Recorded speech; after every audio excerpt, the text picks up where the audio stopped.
మొదటి సంగతి ఏమనగా, మీరు సంఘమందు కూడి ఉన్నప్పుడు మీలో కక్షలు కలవని వింటున్నాను.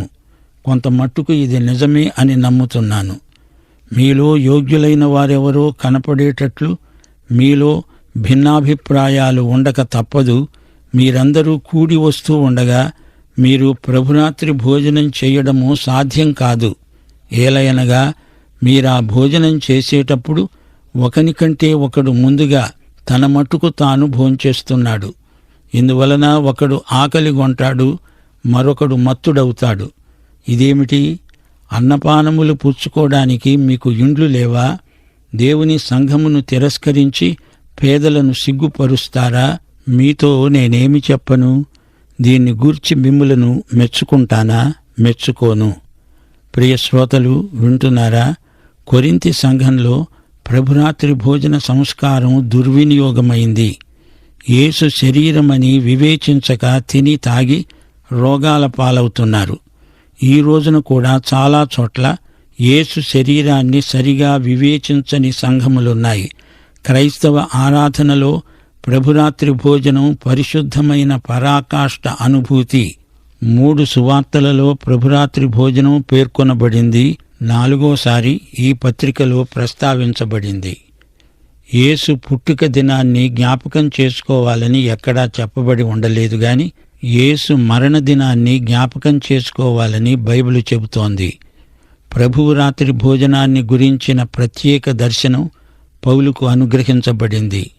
ఆ మాటకొస్తే ప్రభువు శిష్యులతో ఈ రాత్రి భోజనం చేసినప్పుడు పౌలు అక్కడ లేడు. కొరింథీ సంఘంలో ప్రభురాత్రి భోజన సంస్కారాన్ని ఒక ప్రత్యేక పద్ధతిలో ఆచరించారు. దీనికి ముందు సంఘస్థులందరూ ప్రేమ విందు చేసుకునేవారు. సంఘ ఆరంభ దినాలలో ఇంటింటా రొట్టె విరిచేవారు. ప్రభురాత్రి భోజనానికి ముందు కొరింథు సంఘంలో తప్పకుండా ప్రేమ విందు జరిగేది. యేసు ప్రభువు మేడగదిలో శిష్యులతో పస్కా పండుగలోని భావాన్ని నెరవేర్చే విందు జరిగించాడు. ఈ ప్రేమ విందును అగాపే విందు అంటారు. అగాపే విందు కాగానే ప్రభురాత్రి భోజన సంస్కారం మొదలవుతుంది. ఈ రోజున సంఘాలు ప్రేమ విందును జరిగించరు. 23వ వచనం నుండి పౌలు అంటున్నాడు, నేను మీకు అప్పగించిన దానిని ప్రభువు వలన పొందాను. ప్రభువైన యేసు తాను అప్పగించబడిన రాత్రి ఒక రొట్టెను ఎత్తి పట్టుకొని కృతజ్ఞతాస్తుతులు అర్పించి దానిని విరిచి, ఇది మీ కొరకైన నా శరీరము, నన్ను జ్ఞాపకము చేసుకోవడానికి దీనిని చేయండి అన్నాడు. ఆ ప్రకారమే భోజనమైన పిమ్మట ఆయన పాత్రను ఎత్తి పట్టుకొని, ఈ పాత్ర నా రక్తము వలననైన కొత్త నిబంధన. మీరు దీనిలోనిది త్రాగినప్పుడెల్లా నన్ను జ్ఞాపకము చేసుకోవడానికి దీనిని చేయండి అన్నాడు.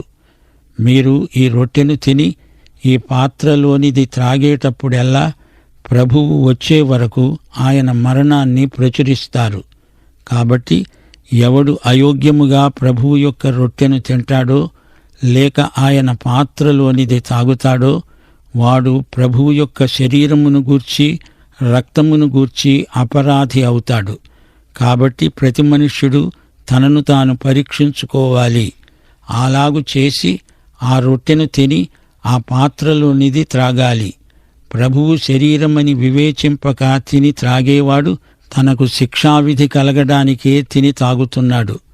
ఇందువలననే మీలో అనేకులు బలహీనులు, రోగులు అయి ఉన్నారు. చాలామంది నిద్రిస్తున్నారు. అయితే మనలను మనమే విమర్శించుకొన్న ఎడల తీర్పు పొందము. మనము తీర్పు పొందిన ఎడల లోకముతో పాటు మనకు శిక్షావిధి కలుగకుండునట్లు ప్రభువు చేత శిక్షించబడుతున్నాము. కాబట్టి నా సహోదరులారా, భోజనము చేయడానికి మనము కూడి వచ్చేటప్పుడు ఒకని కొరకు ఒకడు కనిపెట్టుకుని ఉండండి.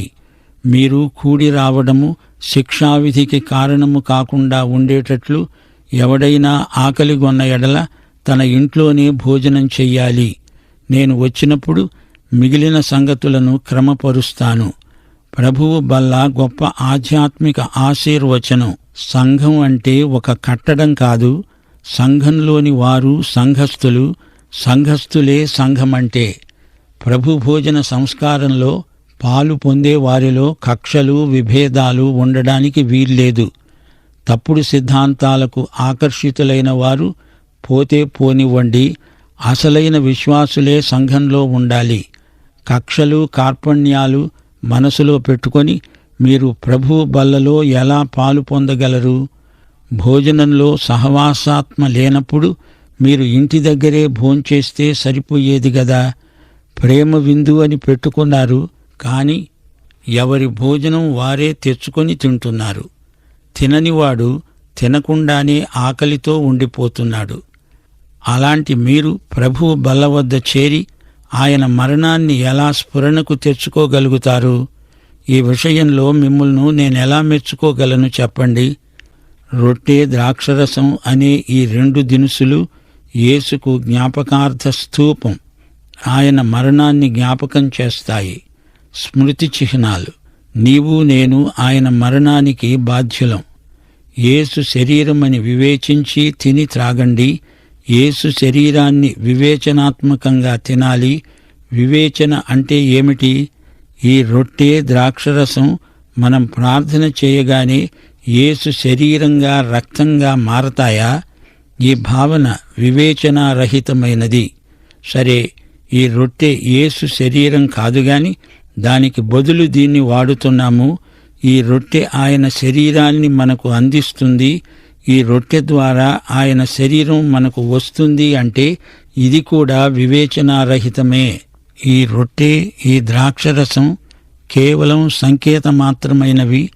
ద్రాక్షరసం కూడా ఒక సంకేతమే అంటే అది కూడా వివేచనారహితమే. అసలు సత్యమేమిటి?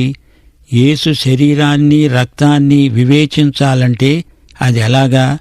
లూకాసు వార్త 24వ అధ్యాయం ఈ ప్రశ్నకు జవాబు చెప్తుంది. ఎమ్మాయు మార్గంలో యేసు 2 శిష్యులతో కలిసి నడిచాడు.